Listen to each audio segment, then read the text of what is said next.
सजाए मौत भाग 1।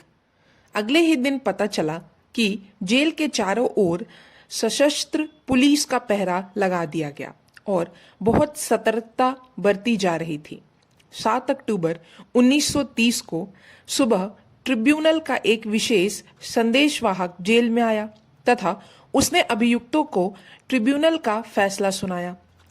यह व्यवस्था इसलिए की गई क्योंकि अभियुक्त जब मुकदमे के लिए अदालत में नहीं जा रहे थे तो फैसला सुनने हेतु कैसे जाते।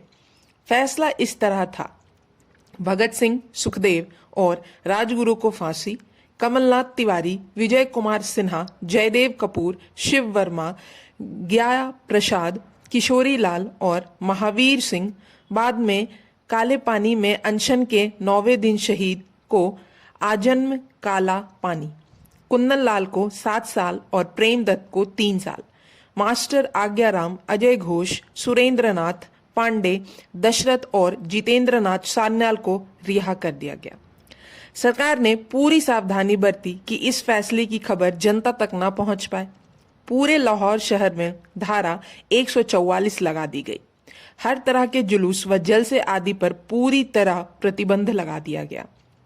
परंतु अगले ही दिन यह समाचार सभी अखबारों में छप गया। सारे स्कूल व कॉलेजों में हड़ताल हो गई। छात्र पुलिस पर टूट पड़े। लाहौर में प्रतिबंध तथा भारी प्रबंध के बावजूद बहुत बड़ा जुलूस निकला और भगत सिंह की बलिदान भावना हर युवक व युवती में जादू की भांति घर कर गई। देश के सभी नगरों कलकत्ता, बम्बई, मद्रास, नागपुर, दिल्ली, पटना, लखनऊ, कानपुर आदि में भारी प्रतिक्रियाएं हुई।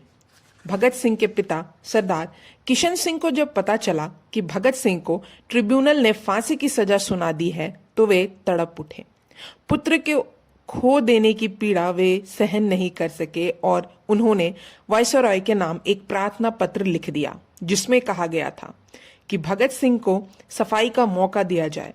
उन्हें विश्वास था कि सैंडर्स वध के दिन भगत सिंह को कलकत्ता में साबित कर वे उनका जीवन बचा लेंगे। मगर जब भगत सिंह को पिता के इस कदम का पता चला तो वे तिलमिला उठे। उन्होंने तुरंत अपने पिता को एक पत्र लिखा। इस पत्र में उन्होंने अपने पिता की इस कदम के लिए कटु आलोचना की। उन्होंने लिखा: पूज्य पिताजी, मुझे यह जानकर आश्चर्य हुआ कि आपने स्पेशल ट्रिब्यूनल को मेरे बचाव के लिए एक प्रार्थना पत्र भेजा है। यह समाचार मेरे लिए इतना दुखदाई था कि मैं इसे शांत रहकर सहन नहीं कर सका। इस समाचार ने मेरे हृदय की सारी शांति समाप्त कर दी। मेरे समझ में नहीं आता कि वर्तमान स्थिति में आप इस विषय पर किस प्रकार ऐसा प्रार्थना पत्र दे सकते हैं। आपका बेटा होने के नाते मैं अपनी पैतृक भावनाओं एवं इच्छाओं का पूरा सम्मान करता हूँ, परंतु इसके साथ ही मैं समझता हूँ कि आपको मेरे साथ परामर्श किए बिना मेरे विषय में कोई प्रार्थना पत्र देने का अधिकार न था। आप जानते हैं कि राजनीतिक क्षेत्र में मेरे विचार आपसे सर्वथा भिन्न था। मैं आपकी सहमति या असहमति का विचार किए बिना ही सदैव स्वतंत्रता पूर्वक कार्य करता रहा हूँ। मुझे विश्वास है कि आपको यह बात स्मरण होगी कि आप आरंभ से ही मुझे यह बात मना लेने के लिए प्रयत्न करते रहे कि मैं अपना मुकदमा समझदारी से लड़ूं एवं अपना बचाव ठीक रूप से उपस्थित करूं।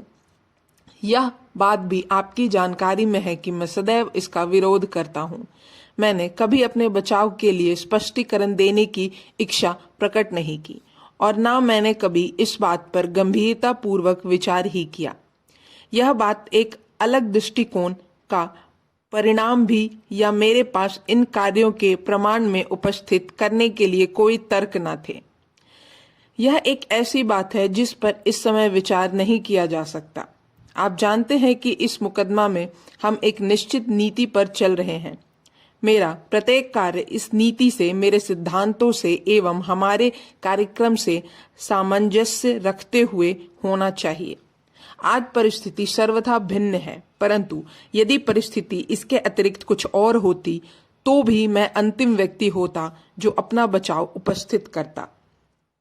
इस सारे मुकदमे में मेरे सामने एक ही विचार था और यह कि यह जानते हुए भी कि हमारे विरुद्ध भयानक अपराध बनाए गए, हम उस ओर से पूर्णतः अवहेलना की वृत्ति बनाए रखें। मेरा यह दृष्टिकोण रहा कि समस्त राजनीतिक कार्यकर्ताओं को ऐसी दशा में अदालत की आलोचनाएं और उपेक्षा दिखानी चाहिए।